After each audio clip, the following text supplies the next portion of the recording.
Hello बच्चों, आज हम पढ़ेंगे राजस्थान की प्रमुख लोक कलाएं जो आपके सीटी के लिए बहुत इम्पोर्टेंट है। तो देखते हैं, सबसे पहले हम पढ़ेंगे गोदना। क्या? गोदना। एक नंबर पे आप इसको जानते ही होंगे। गोदना, इसको इंग्लिश में क्या बोलते हैं? टैटू। टैटू बोलते हैं। ये क्या होता है? तो ये क्या होता है, मानो शरीर पर किया गया चित्रांकन। ये तो आप सभी जानते ही होंगे, आप भूलोगे नहीं। मानव शरीर पर किया गया चित्रांकन, ये कोई इतना ज्यादा इंपॉर्टेंट नहीं है। 2 नंबर वाला ये बहुत ज्यादा इंपॉर्टेंट है। ये क्या है कि स्वास्तिक चिन्ह क्या होता है? स्वास्तिक चिन्ह, ये बहुत ज्यादा इंपॉर्टेंट है। अब मैं बता दूं कि स्वास्तिक चिन्ह क्या होता है कि हम अपने घर पे कोई भी जो शुभ कार्य करते हैं ना, जो उसके ऊपर जो चिन्ह बनाया जाता है ना, उसे बोलते हैं स्वास्तिक चिन्ह। तो इसकी क्या हो जाएगा इस परिभाषा?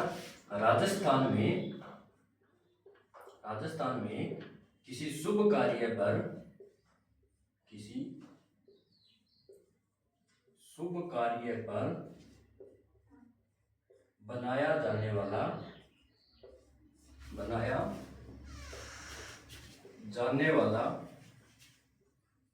चिन्ह, ये क्या होता है? आपका स्वास्तिक चिन्ह होता है। और स्वास्तिक चिन्ह की सबसे पहले जानकारी हमें कहां से मिली? तो सबसे पहले प्रमाण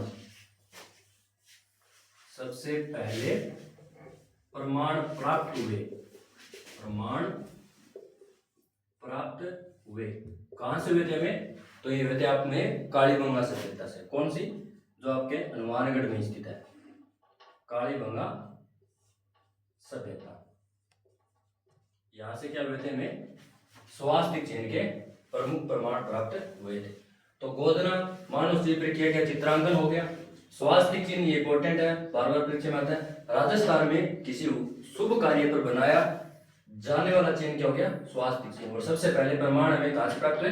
कालीबंगा सभ्यता से। तो हमें इस स्वास्तिक चिन्ह में हमें 2 पॉइंट याद रखने हैं। आप इसको एक बार नोट कर लीजिए। अब आगे वाला चलते हैं।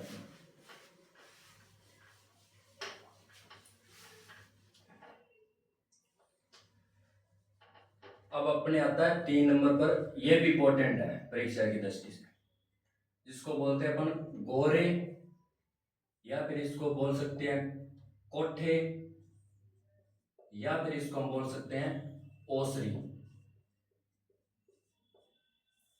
ये क्या होता है? तो आपको बता दूं कि पहले जब पुराने टाइम में जब ग्रामीण क्षेत्रों में क्या होता था कि अनाज को सुरक्षित रखने के लिए, किसको?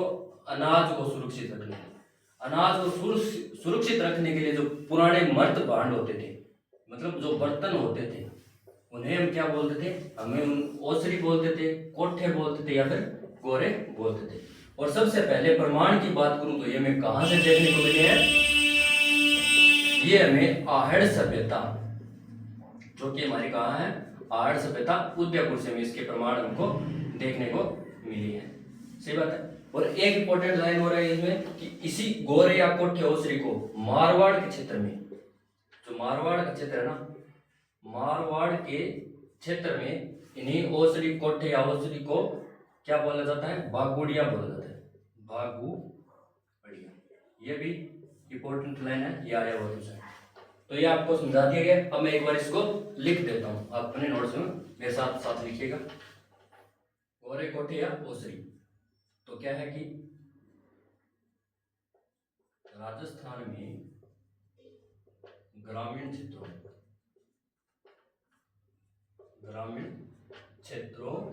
में अनाज को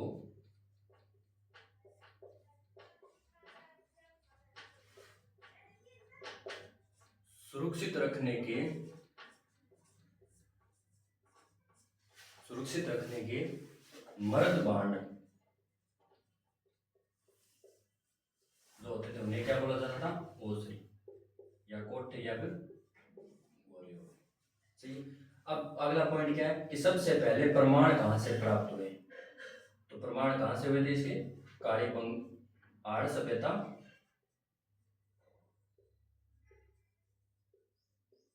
जो कि अपने कहाँ है उद्योग।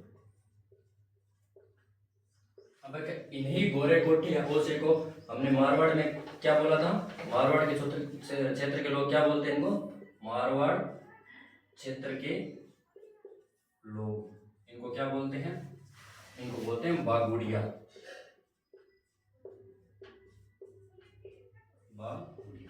अब इनको नोट कर लीजिए एक बार।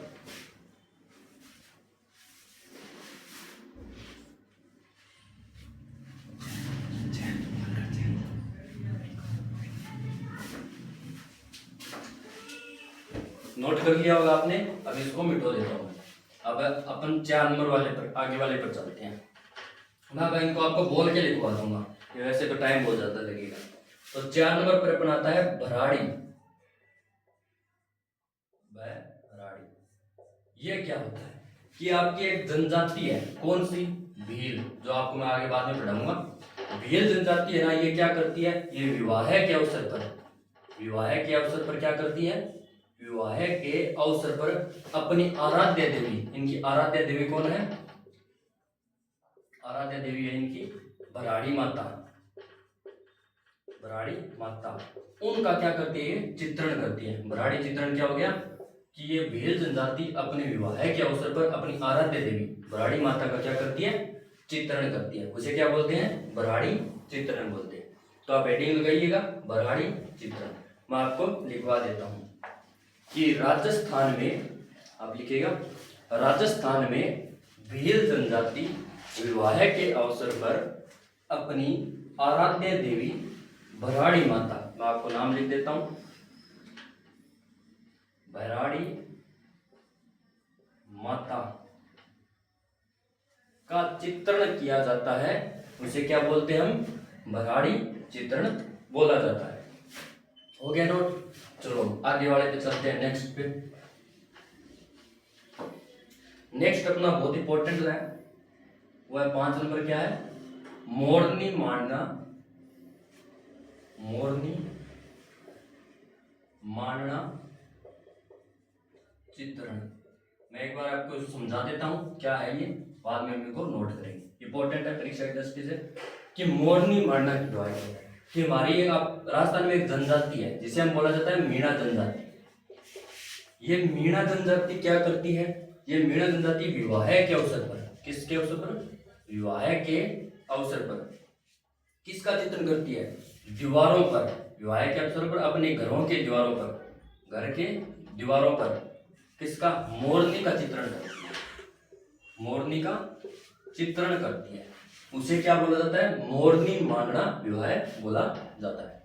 हो गया क्लियर, समझ में आ गया होगा। ये इंपॉर्टेंट है, आपको इसको पक्का पक्का याद कर लेना। एक मैंने आपको स्वास्थ्य चयन के बारे में बताया था, वो याद कर लेना। ये 2 बहुत बार परीक्षा में पूछे गए हैं। तो अब मोरनी मांडना विवाह में आप लिखिए कि राजस्थान की मीणा जनजाति के द्वारा विवाह के अवसर पर अपने घरों में दीवारों पर मोरनी के चित्रण करना क्या कहलाता है, मोरनी मांडना चित्रण कहलाता है। हो गया नोट। अब हम आगे की ओर चलते हैं। इसके बाद कौन सा आता है हमारे,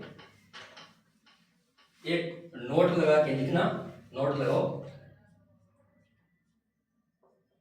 ये भी इंपॉर्टेंट नोट है कि मांडना क्या होता है। अब आपके दिमाग में आएगा मांडना क्या होता है। वैसे ग्रामीण क्षेत्र के लोग तो मांडना जानते ही होंगे क्या होता है। मांडना क्या होता है कि जो हमारा घर का आंगन होता है, फर्श, आजकल इसको फर्श बोलते हैं, फर्श पर जो ज्यामितिकल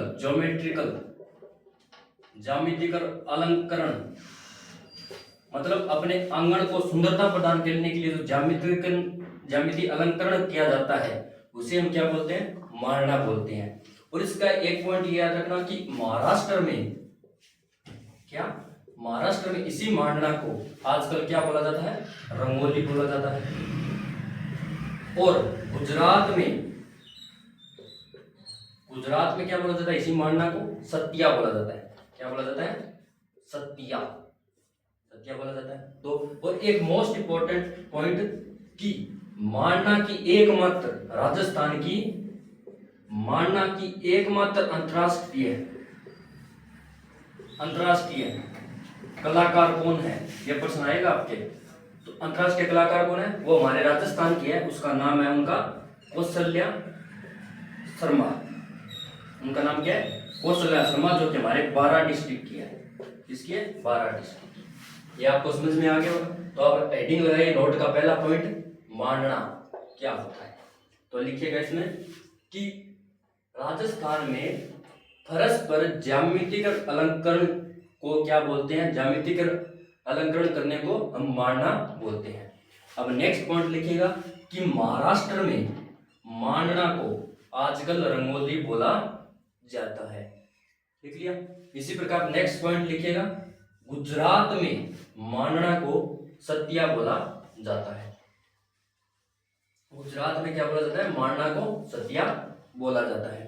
अब अगले वाला पॉइंट, इस पर स्टार लगा दो, ये प्रश्न इंपॉर्टेंट है कि राजस्थान की एकमात्र अंतर्राष्ट्रीय महिला कलाकार, या सीधा कलाकार पूछे तो भी, मांडना की कौन है अंतर्राष्ट्रीय महिला कलाकार जो मांडना के क्षेत्र में प्रसिद्ध है, वो है अपने कौशल्या शर्मा। कौन है, उनका नाम क्या है, कौशल्या, ये देखो यहां से नाम लिख सकते हैं आप, कौशल्या शर्मा। ब्रैकेट में लिख दो 12 डिस्ट्रिक्ट, 12 डिस्ट्रिक्ट। आपको और याद नहीं रहे, बट ये याद रखना बहुत जरूरी है कि राजस्थान की एकमात्र अंतर्राष्ट्रीय कलाकार जो कि मांडना क्षेत्र में प्रसिद्ध है, वो है हमारे कौशल्या शर्मा, जो कि 12 डिस्ट्रिक्ट की है। हो गया ये। अब मैं इसको मिटा देता हूं, आगे वाले पॉइंट पर चलते हैं अपन।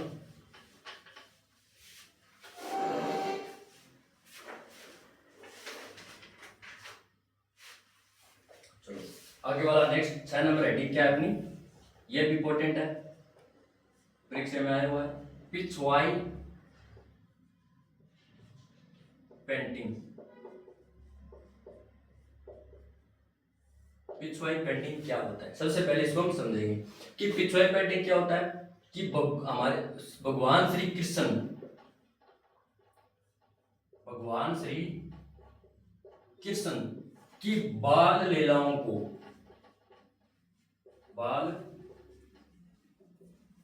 लीलाओं को किस पर, सूती कपड़े पर चित्रित करना, उसे क्या बोला जाता है, पिछवाई पेंटिंग बोला जाता है। अब इसका एक पॉइंट और है कि इसमें पिछवाई पेंटिंग के लिए कौन सा परिवार प्रसिद्ध है अपने राजस्थान का। तो पिछवाई पेंटिंग के लिए राजस्थान का कौन सा परिवार, शर्मा परिवार प्रसिद्ध है, जो कि कहाँ का है, नाथ द्वारा। ये नाथ द्वारा आपके कहाँ पड़ता है, नाथ द्वारा आपके राजसमंद में पड़ता है, राजसमंद का प्रसिद्ध है। किसके लिए, पिछवाई पेंटिंग के लिए। अब है कि इनके प्रसिद्ध कलाकार कौन कौन है, तो वो भी शर्मा परिवार से ही होंगे प्रसिद्ध कलाकार। आप लोगों को 3 या नाम याद रखने हैं जो कि इंपॉर्टेंट है। पहला एक तो है नरोत्तम शर्मा, नरोत्तम शर्मा। एक 2 नंबर है अपने घनश्याम शर्मा, घनश्याम शर्मा। और एक और है, उनका नाम है विठल दास, विठल दास शर्मा। तो आपने बताया कि पिछवाई पेंटिंग क्या होती है कि भगवान श्री कृष्ण की बाल लीलाओं को क्या करना, सूती कपड़े पर, सूती कपड़े पर चित्रित करना क्या कहलाता है, पिछवाई पेंटिंग कहलाता है। और राजस्थान का कौन सा परिवार पिछवाई पेंटिंग के लिए प्रसिद्ध है, तो शर्मा परिवार होगी, नाथ द्वारा राजसमंद का है। और इनके प्रसिद्ध कलाकार की बात करें तो 3 है, एक नरोत्तम शर्मा, घनश्याम शर्मा और विठल दास शर्मा। आप एक बार आप इसको देखिए, बाद में मैं इसको बोलकर लिखवा देता हूं।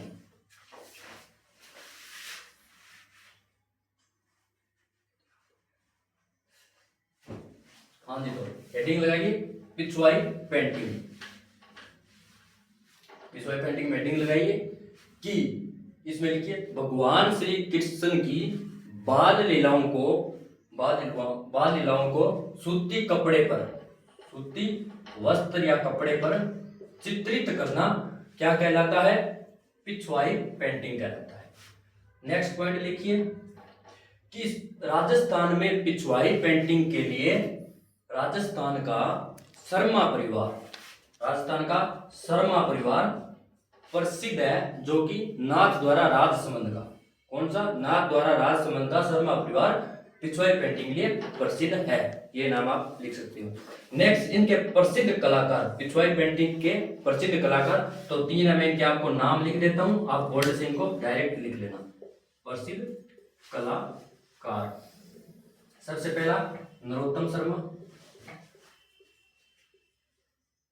नरोत्तम शर्मा। एक आपके घनश्याम शर्मा,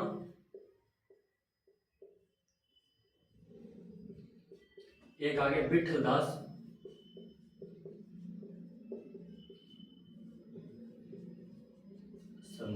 नोट कर लीजिए कि सर पिछवाई पेंटिंग के लिए प्रसिद्ध कलाकार तो नरोत्तम शर्मा, घनश्याम शर्मा, विठल दास। आपसे ये पूछेगा प्रश्न लेके कि पिछवाई पेंटिंग के निम्न में से कौन नहीं है प्रसिद्ध कलाकार नहीं, तो 3 ऑप्शन ये दिए होंगे और एक अलग ऑप्शन होगा, तो ये 3 ऑप्शन तो इसके प्रसिद्ध कलाकार हैं, इनमें आते हैं नरोत्तम शर्मा, घनश्याम शर्मा, विठल दास शर्मा, तो एक और होगा वो ऑप्शन नहीं होगा। ठीक है, ये होगी आपकी पिछवाई पेंटिंग। अब नेक्स्ट टॉपिक पर चलते हैं। नेक्स्ट टॉपिक है आपका पथवारी, 7 नंबर है पथवारी। इसके बारे में मैं बताऊं कि पथवारी, इसे क्या बोला जाता है? पथवारी को दान की देवी बोला जाता है, धार्मिक यात्रा की देवी भी बोला जाता है। इसमें होता क्या है कि हम ग्रामीण क्षेत्र के लोग, राजस्थान के ग्रामीण क्षेत्र के लोग हैं, वो क्या करते हैं, कोई भी धार्मिक यात्रा पर जाने से पहले, धार्मिक यात्रा पर जाने से पहले क्या करते हैं, अपने गांव की सीमा, जिसको हम क्या बोलते हैं, गांव की जो सीमा होती है उसको अपन बोलते हैं कांकड़। कांकड़ तो आप जानते होंगे, कांकड़ जो कि दूसरे गांव के पास होती है, मतलब अपने गांव की आखिरी सीमा, बॉर्डर को क्या बोला जाता है, कांकड़ बोला जाता है। वहां तक ये क्या करते हैं, अपने घरों से कोई धार्मिक यात्रा करते हैं तो घर से क्या करते हैं, वहां तक पैदल जाते हैं। किस तरह?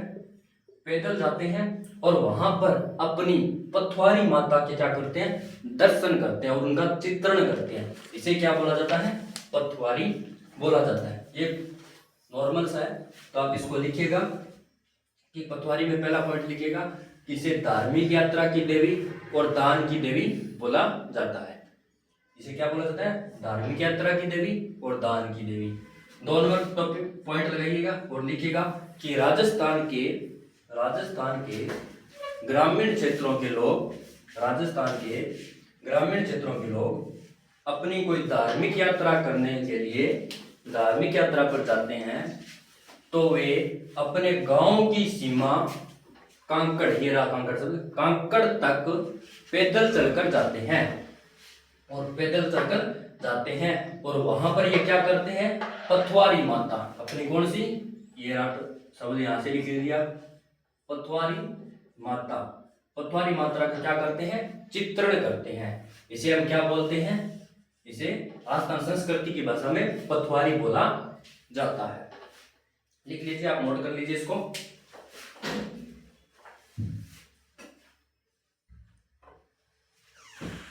हो गया नोट? चलो नेक्स्ट टॉपिक पर चलते हैं।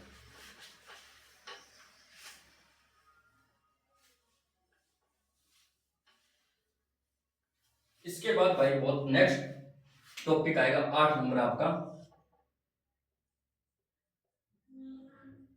सांझी चित्रण।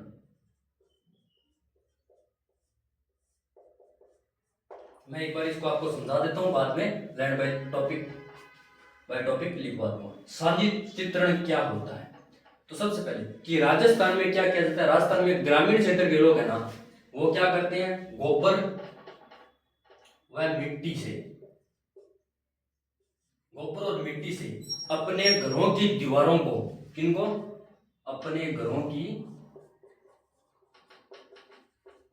दीवारों पर गोबर और मिट्टी से क्या करते हैं, चित्रणकारी करते हैं। उसे क्या बोला जाता है, सांझी चित्रण बोला जाता है। अब प्रश्न पूछेगा कि ये सांझी चित्रण कहाँ का प्रसिद्ध है, तो ये आपका सांझी चित्रण है ना, ये हाड़ौती क्षेत्र का प्रसिद्ध है। हाड़ौती क्षेत्र में आप जानते होंगे राजस्थान के कौन कौन से डिस्ट्रिक्ट आते हैं, 4 डिस्ट्रिक्ट आते हैं। कौन कौन से, कोटा, बूंदी, बारा, झालावाड़। वहां का क्या प्रसिद्ध है, हाड़ौती क्षेत्र प्रसिद्ध है। और एक इंपॉर्टेंट लाइन, जिसे मां पार्वती का प्रतीक भी माना जाता है। सांझी चित्रण को क्या माना जाता है, मां पार्वती का प्रतीक माना जाता है। मां पार्वती का प्रतीक किसे माना जाता है, सांझी चित्रण को। अब आपसे एक प्रश्न पूछेगा कि ये सांझी चित्रण कौन करता है। ये बहुत ज्यादा इंपॉर्टेंट है, आपको याद रखना है कि सांझी चित्रण पहले के महिलाओं को मतलब शादी कर कोई रिश्ता होता था तो उनको अपने पति का यह भी नहीं पता था कि वो कैसा है, कैसा मिलेगा कैसा नहीं। आजकल तो ये सब मतलब पहले फोटो देखी जाती है, ये सब होता है, पहले ये सब नहीं होता था। तो अविवाहित कन्याएं क्या करती थी, अविवाहित कन्याएं क्या करती थी, अपने अच्छे वर की कामना हेतु सांझी चित्रण किया करती थी। अच्छे वर की कामना हेतु अविवाहित कन्या क्या करती थी, सांझी चित्रण अच्छे वर हेतु, बट उनको मिलता तो वही ढक्कन का ठिल्ली, सांझी चित्रण किया करती थी। अब इसी में नेक्स्ट पॉइंट, ये सांझी चित्रण कब किया जाता है, कब किया जाता है, तो ये बता दूं मैं कि आपको 16 दिन तक लगातार किया जाता है, 16 दिन तक लगातार। अब इनकी आपको डेट याद रखनी है, मतलब कब से कब, मतलब वैसे राजस्थान के महीने में तो ये आपके स्टार्ट होता है भाद्रपद पूर्णिमा से, भाद्रपद पूर्णिमा से कब तक चलता है, आश्विन अमावस्या तक लगातार किया जाता है, आश्विन अमावस्या तक लगातार किया जाता है। और इसी टाइम ये 16 दिन तक लगातार किया जाता है। इसी टाइम हमारे क्या होते हैं, वो आजकल जो पहले वाले जो श्राद्ध अपने कोई मृत पुरुषों की स्मृति में क्या कहते हैं, श्राद्ध रखते हैं, को खिलाते हैं, वो इसी टाइम होता है, ये टाइम वैसे ही है, वो याद रखना। इसी टाइम क्या करते हैं, सांझी चित्रण किया जाता है, सही है। अब एक आपको याद रखना इसमें इंपॉर्टेंट टॉपिक क्या है कि केले की पत्ती का, केले की पत्ती का सांझी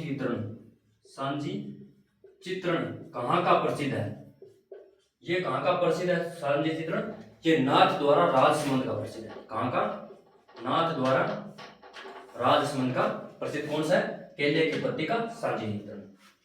अब इसमें एक इंपॉर्टेंट लाइन और है कि सांझी चित्रण ये 16 दिनों तक लगातार तो किया जाता है, लेकिन जो अंतिम 5 दिन होते हैं ना, अंतिम 5 दिन, उन दिनों में क्या होता है, ये बड़े साइज में किया जाता है। क्या किया जाता है, बड़े साइज में, उन बड़े साइज में किया जाता है। तो सांझी चित्रण को क्या बोला जाता है उस टाइम इसको बोला जाता है सांझा कोट बोला जाता है, सांझा कोट बोला जाता है। और एक और लाइन है इसमें कि सांझी चित्रण है ना, ये मच्छिंद्रनाथ जो कि उदयपुर में पड़ता है, वहां पे ये सर्वाधिक होता है। सबसे ज्यादा कहां पे होता है, ये उदयपुर में। तो उसी से उदयपुर में सबसे ज्यादा होता है आजकल, तो उसी से वहां पे इनका एक मंदिर भी है, उसको बोलते हैं अपन सांझा मंदिर, सांझा मंदिर, जो कि कहां पर है, मच्छिंद्रनाथ उदयपुर में है, मच्छिंद्रनाथ उदयपुर में है। आप एक बार इसको बोल्ड से रिवाइज करिएगा, फिर मैं आपको इसको लिखवा देता हूं।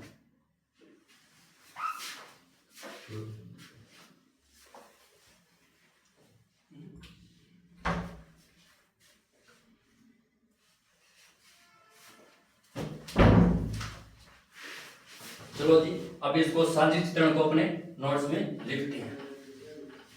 हेडिंग लगाइएगा 8 नंबर सांझी चित्रण, क्या लगाइएगा 8 नंबर पे, सांझी चित्रण। तब आप इसमें लिखिएगा कि राजस्थान में ग्रामीण क्षेत्रों की महिलाएं गोबर और मिट्टी से अपने घरों में, गोबर और मिट्टी से अपने घरों में चित्रकारी करती है, उसे क्या बोला जाता है, उसे सांझी चित्रण बोला जाता है। अब सेकंड पॉइंट लिखिए कि यह सांझी चित्रण राजस्थान में हाड़ौती क्षेत्र का प्रसिद्ध है। कहां का प्रसिद्ध है, हाड़ौती क्षेत्र का। आगे वाला नेक्स्ट पॉइंट, इसके बाद नेक्स्ट पॉइंट लिखिए आप कि सांझी चित्रण को मां पार्वती, सांझी चित्रण को मां पार्वती का क्या माना जाता है, प्रतीक माना जाता है, मां पार्वती का प्रतीक माना जाता है। अब नेक्स्ट पॉइंट लगाइए, इस पर स्टार लगा दे देना कि सांझी चित्रण कौन करती है, क्यों करती है। तो सांझी चित्रण में लिखना कि राजस्थान में अविवाहित कन्याओं के द्वारा सांझी चित्रण किया जाता था, क्योंकि उन्हें अच्छे वर की कामना के लिए सांझी चित्रण करते थे। मतलब आप ऐसे लिख सकते हो कि सांझी चित्रण अविवाहित कन्याओं के द्वारा अच्छे वर की कामना हेतु किया जाता है। नेक्स्ट पॉइंट, कब किया जाता है? तो कब हेडिंग लगाओ कब, और आगे तीर का निशान लगा लिखो कि सांझी चित्रण भाद्रपद पूर्णिमा से लेकर आश्विन अमावस्या तक, ब्रैकेट में लिखो 16 दिनों तक लगातार किया जाता है। कैसे नाम लिखो? भाद्रपद पूर्णिमा से लेकर आश्विन अमावस्या, आश्विन अमावस्या, ब्रैकेट में लिखो 16 दिनों तक लगातार किया जाता है। अब आप नेक्स्ट पॉइंट लिखो कि सांझी चित्रण अंतिम 5 दिनों में बड़े आकार में किया जाता है। इसे क्या बोलते हैं अपन? इसे ये सांझी चित्रण अंतिम 5 दिनों में किया जाता है, इसे सांझ्याकोट बोला जाता है, सांझ्याकोट कहते हैं। यहां से शब्द लिख लो और इसको अंडरलाइन कर देना, सांझ्याकोट कहते हैं। अब आप नेक्स्ट पॉइंट लिखिएगा इसमें कि सांझी चित्रण के लिए हमारे राजस्थान का, सांझी चित्रण के लिए राजस्थान में केले की पत्ती का सांझी चित्रण किया जाता है, जो कि नाथ द्वारा उदयपुर में प्रसिद्ध है। मतलब ऐसे आप शॉर्ट में लिख सकते हो कि केले की पत्ती का, ये यहां से लिखो, केले की पत्ती का सांझी चित्रण, सांझी चित्रण, आप इसको तीर का निशान लगा लिख सकते हो, नाथ द्वारा राजसमंद में किया जाता है, राज द्वारा नागसमुद्र में करते हैं। अब नेक्स्ट पॉइंट लिखना वेरी इंपॉर्टेंट है कि सांझा मंदिर, सीधा लिख दो आप बोर्ड से देखकर, सांझा मंदिर कहाँ है? ये मच्छिंद्रनाथ उदयपुर में। ये देखो यहां से आप नाम लिख लो, मच्छिंद्रनाथ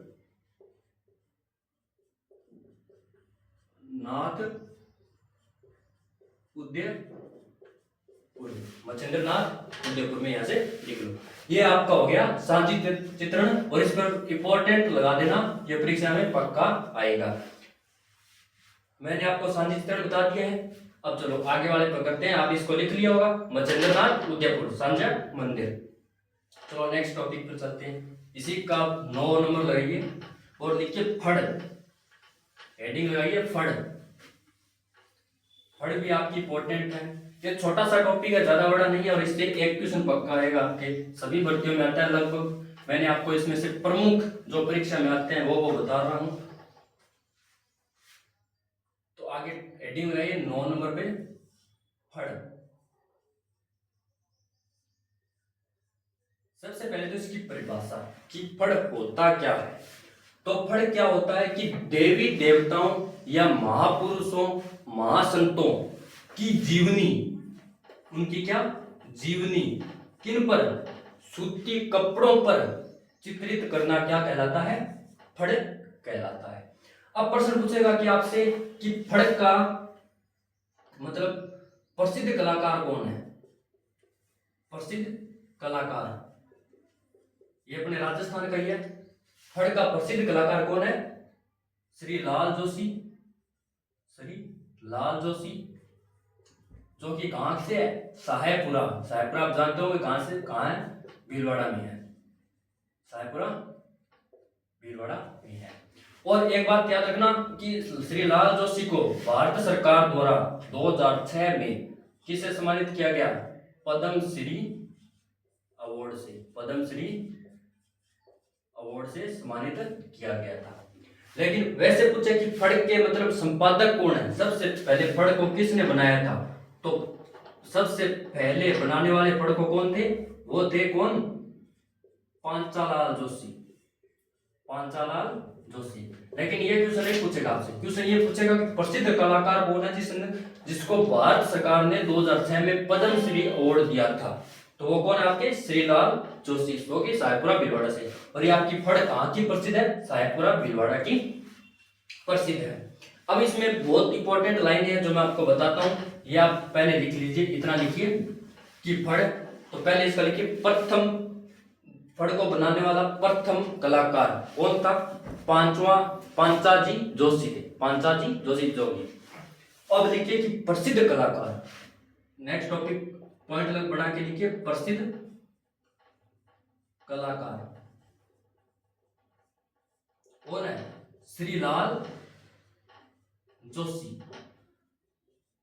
जो कि कहां से है? साहेबपुरा, ब्रैकेट में लिखे साहेबपुरा भीलवाड़ा, साहेबपुरा भीलवाड़ा, ये नाम लिखिए एक बार आप।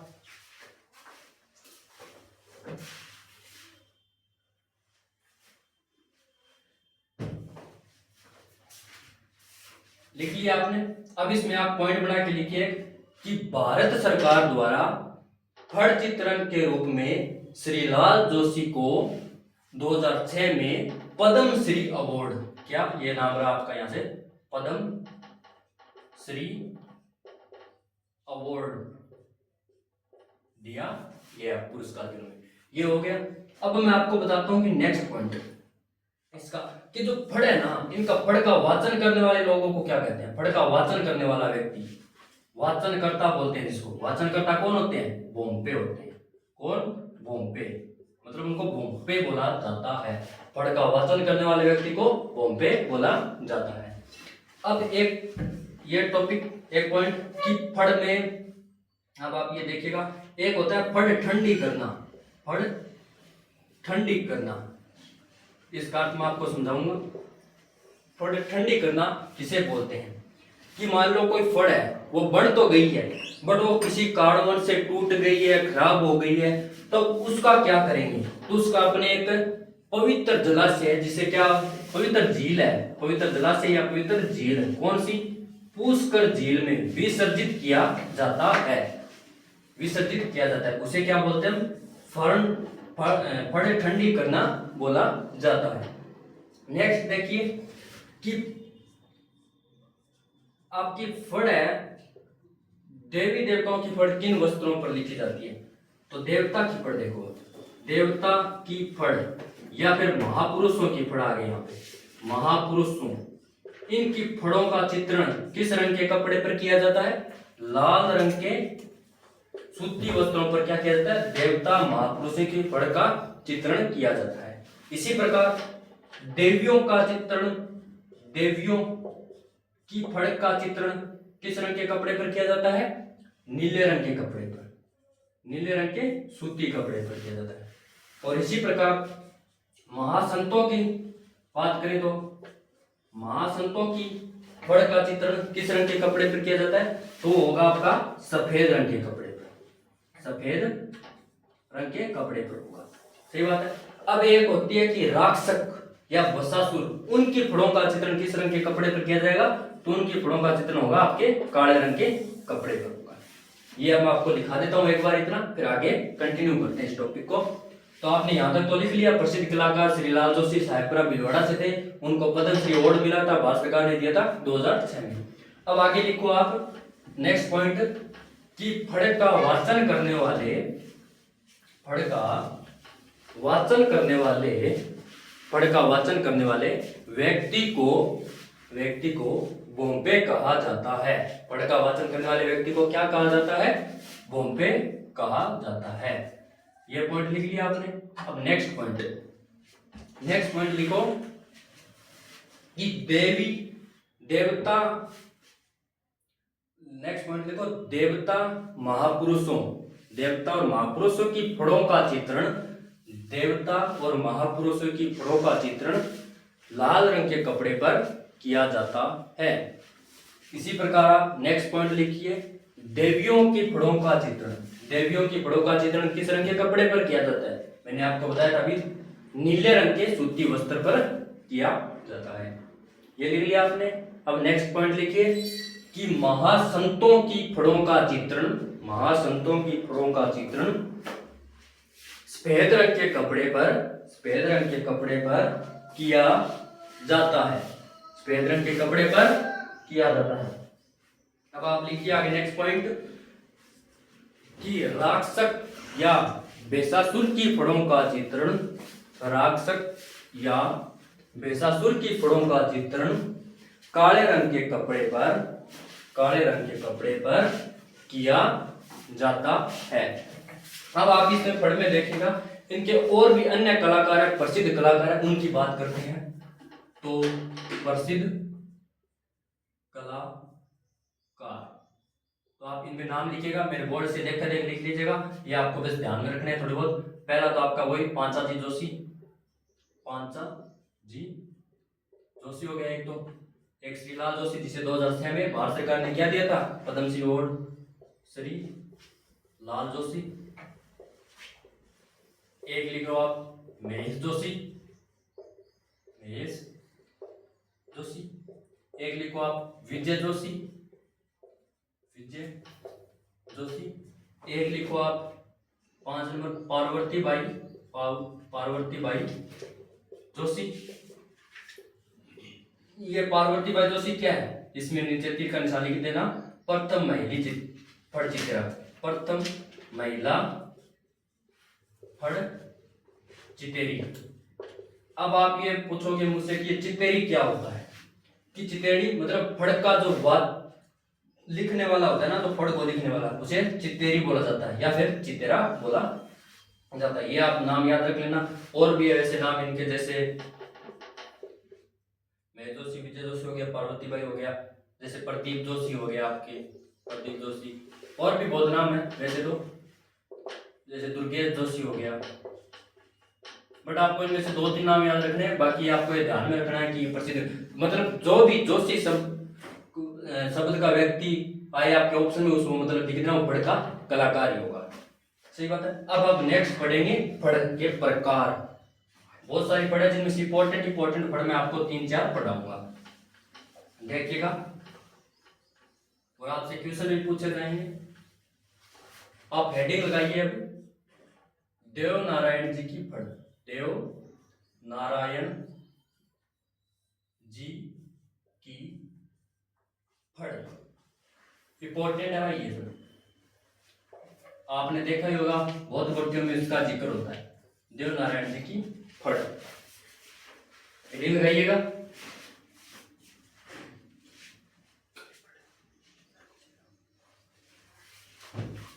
तो देव नारायण जी की फड़ हेडिंग लगा लिया। अगर कि ये देव नारायण जी की फड़ है ना, ये सबसे पुरानी है। सबसे पुरानी फड़ पूछे तो देव नारायण जी की फड़ है। सबसे लंबी फड़ पूछे वो भी देव नारायण जी की फड़ है। मतलब सबसे पुरानी और सबसे लंबी फड़ वो कौन है, देव नारायण जी की फड़ है। और जो देव नारायण जी की जो मूल फड़ है वो किसने लिखी थी, वो आपके प्रसिद्ध कलाकार श्रीलाल जोशी द्वारा लिखी गई थी। श्रीलाल जोशी द्वारा लिखी गई थी, जो कि साहिबराव भीलवाड़ा की है। और इनकी मूल फड़ है वो अब भारत में नहीं है, वो अब कहाँ रखी गई है, सुरक्षित। वो पश्चिमी, आप पश्चिमी याद रखो तो पश्चिमी, पर सीधे याद रख सकते हो पश्चिमी जर्मनी संग्रहालय में सुरक्षित है। पश्चिमी जर्मनी संग्रहालय में कौन सुरक्षित है, आपकी देव नारायण जी की फड़ सुरक्षित है। अब आप पूछोगे कि देव नारायण जी की फड़ कौन गाता है, किन वाद्य यंत्रों का प्रयोग करता है। तो मैं बता दूं आपको कि देव नारायण जी की फड़ है ना, वो गुज्जर जाति के भोंपे, गुज्जर जाति के भोंपों द्वारा वाचन किया जाता है। और किस वाद्य यंत्र का उपयोग किया जाता है, तो आपको याद रखना है, इंपॉर्टेंट है ये वाद्य यंत्र है। इसमें जंतर, एक जंतर वाद्य यंत्र होता है जिसका उपयोग किया जाता है। मैं आपको आगे पढ़ाऊंगा राजस्थान के प्रमुख वाद्य यंत्रों के टॉपिक के अंदर जंतर का आपको बारे में बताऊंगा। जंतर वाद्य यंत्र का प्रयोग किया जाता है और गुज्जर जाति के भूमि पे वाचन करते हैं देव नारायण जी की फड़ का। अब इसकी विशेषताएं क्या है कि देव नारायण जी की फड़ है ना, ये बहुत प्रसंगों वाली है। प्रसंगों मतलब प्रसंगों वाली फड़ पूछे ना आपसे तो कौन सी है, देव नारायण जी। प्रसंगों का मतलब क्या होता है, कहानी, कहानियों वाली फड़ है। और इस फड़ में बहुत ज्यादा चित्र है, तो इसका क्या हो गया, चित्रों वाली। आपसे पूछे कि शुरुआती चित्रों व प्रसंगों वाली फड़ कौन सी है, तो आपका उत्तर क्या जाएगा, देव नारायण जी की फड़ क्या है, शुरुआती प्रसंगों और चित्रों वाली फड़ है। अब ये आपने लिख लिया, तो मैं आपको इसको नोट करवा देता हूं। हेडिंग लगाइएगा, देव नारायण जी की फड़। और इसमें एक इंपॉर्टेंट लाइन हो रहा है कि अपनी भारत सरकार भारत सरकार ने डाक टिकट जारी किया था इस पर, देवनारायण जी की पर। कब किया था आपको याद रखना है, 2 सितंबर 1992 में। और याद रखना है कितने रुपए का डाक टिकट जारी किया था, तो 5 रुपए का। कितने रुपए का, 5 रुपए का डाक टिकट देवनारायण जी की फड़ पर कब जारी किया गया भारत सरकार के द्वारा, तो वह 2 सितंबर 1992 में। तो मैं आपको नोट करवा देता हूं एक बार इनको। तो आप हेडिंग लगाइए देवनारायण जी की फड़। तो आप इसमें लिखिए इस फड़ का वाचन, इस फड़ का वाचन गुज्जर जाति के भोंपों द्वारा, गुज्जर जाति के भोंपों द्वारा जंतर वाद्य यंत्र का प्रयोग करते हुए, जंतर वाद्य यंत्र का प्रयोग करते हुए, यह आप जंतर नाम, जंतर वाद्य यंत्र का प्रयोग करते हुए किया जाता है। अब नेक्स्ट पॉइंट लिखिए आप कि यह फड़, देवनारायण जी की फड़ सबसे पुरानी, सबसे पुरानी, सबसे लंबी फड़ है। बहुत इंपॉर्टेंट लाइन है, सबसे पुरानी और सबसे लंबी फड़। आपसे पूछा जा सकता है कि सबसे पुरानी और सबसे प्राचीनतम फड़ कौन सी है, तो वह आपकी देवनारायण जी की फड़ है। अब नेक्स्ट पॉइंट लिखिए स्टार लगा के कि भारत सरकार द्वारा, भारत सरकार द्वारा देवनारायण जी की फड़ पर, देवनारायण जी की फड़ पर 2 सितंबर 1992 को, 1992 2 सितंबर 1992 को 5 रुपए का, कितने रुपए का, 5 रुपए का डाक टिकट जारी किया गया था। क्या किया गया था, 5 रुपए। क्या बोला मैंने कि भारत सरकार द्वारा देवनारायण जी की फड़ पर 2 सितंबर 1992 को 5 रुपए का डाक टिकट जारी किया गया। नेक्स्ट पॉइंट लिखिए आप कि यह फड़ सर्वाधिक चित्रों तथा प्रसंगों वाली फड़ है। सर्वाधिक चित्रों और प्रसंगों वाली फड़ कौन सी है, आपकी देवनारायण जी की फड़। ये लिख लिया आपने। नेक्स्ट पॉइंट लिखिए कि देवनारायण जी की फड़ का मूल, मतलब देवनारायण जी की मूल फड़, ऐसे लिखे देवनारायण जी की मूल फड़ श्रीलाल जोशी द्वारा लिखी गई। किसके द्वारा, श्रीलाल जोशी। मैंने बताया था ना आपको, जिसको पद्म श्री अवार्ड मिला था 2006 में, श्रीलाल जोशी द्वारा लिखी गई थी, जो अभी वर्तमान में पश्चिमी जर्मनी संग्रहालय में सुरक्षित है। कहां पे सुरक्षित है, पश्चिमी जर्मनी संग्रहालय में सुरक्षित है। आज के लिए इतना ही। आज मैं एक बार आपको जल्दी रिवाइज करवा देता हूँ, क्विक रिवाइज, तो आप उनको देखिएगा। सबसे पहले हमने क्या पढ़ा है, हमने राजस्थान के प्रमुख लोक कलाओं में सबसे पहले पढ़ा था गोदना, जिसको हम बोलते हैं इंग्लिश में टैटू। टैटू ये होता है कि मानव शरीर पर किया गया कोई चित्रांकन। ये पहले के लोग क्यों करवाते थे कि मान लो कोई एक महिला है या उसकी पत्नी है कोई, तो महिला और उसका कोई पति है, वो पति मर जाए तो उसकी याद कैसे रहे, तो उसकी याद के लिए क्या हाथ में ये खुद नाम खुदवाया जाता था, जिसे आजकल टैटू बोलते हैं, पहले इसको गोदना बोला जाता था। लेकिन आजकल युवाओं में बहुत ज्यादा प्रचलन है ये टैटू खुदवाना। 2 नंबर मैंने आपको क्या पढ़ाया था, स्वास्तिक चिन्ह, स्वास्तिक चिन्ह पढ़ाया था। 2 नंबर स्वास्तिक चिन्ह क्या होता है, किसी शुभ कार्य पर किया जाता है, और इसके सबसे पहले प्रमाण हमें कहां से प्राप्त हुए थे, आर्य सभ्यता उदयपुर से प्राप्त हुए थे। 3 नंबर टॉपिक मैंने आपको क्या पढ़ाया था, गोरे कोठे या ओसरी पढ़ाया था। गोरे कोठे क्या होता है कि राजस्थान में जो पहले ग्रामीण क्षेत्रों में क्या होते थे, अनाज को सुरक्षित करने वाले जो मर्द बांड होते थे, उन्हें हम क्या बोलते थे, गोरे कोठे या ओसरी बोलते थे। और इन्हीं गोरे कोठे ओसरी को मारवाड़ के क्षेत्र में क्या बोला जाता है, मारवाड़ के क्षेत्र में बागुड़िया बोला जाता है। फिर मैंने आगे क्या पढ़ाया था आपको, आगे पढ़ाया था बारड़ी चित्रण, बेराड़ी चित्रण पढ़ाया था मैंने। बेराड़ी चित्रण क्या होता है कि भील जनजाति के लोगों द्वारा, राजस्थान में कौन, भील जनजाति के लोगों द्वारा क्या किया जाता है, विवाह के अवसर पर अपनी आराध्य देवी बराड़ी माता का क्या किया जाता है, चित्रण किया जाता है, उसे क्या बोलते हैं, बराड़ी चित्रण। उसके बाद मैंने आपको पढ़ाया था कौन सा, उसके बाद मैंने आपको पढ़ाया था वो पथवारी। पटवारी क्या होता है, इसे हम क्या बोलते हैं, धार्मिक देवी और दान की देवी बोला जाता है पटवारी को।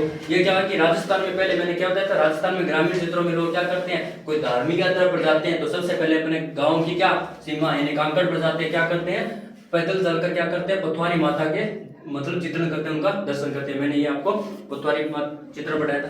और एक मैंने आपको पढ़ाया था कौन सा, सांझी चित्रण। सांझी चित्रण कहाँ का प्रसिद्ध है, हाड़ौती क्षेत्र का प्रसिद्ध है। सांझी चित्रण कौन करते हैं, राजस्थान में ग्रामीण महिलाएं क्यों करती थी, गोबर और मिट्टी के अपने घरों में क्या बनाती थी, दीवारों पर चित्र बनाती थी, वो उसे सांझी चित्रण। और इसे मां पार्वती का प्रतीक माना जाता है। कौन करती है और क्यों करती है, ये करती है अविवाहित महिलाएं करती है, अविवाहित कन्याएं क्यों करती है, अच्छे वर की कामना हेतु किया जाता है सांझी चित्रण।